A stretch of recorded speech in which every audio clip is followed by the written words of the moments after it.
do a cartwheel. I'm going to do a right-handed cartwheel because that is what I prefer, but you can do whatever way you want.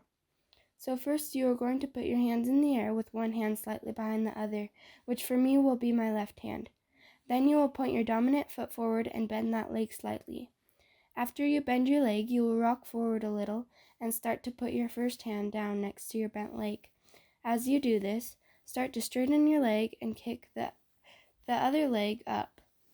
Put the second hand down and start to bring up the first hand while your first leg hits the ground. I hope this video helped you master your cartwheel.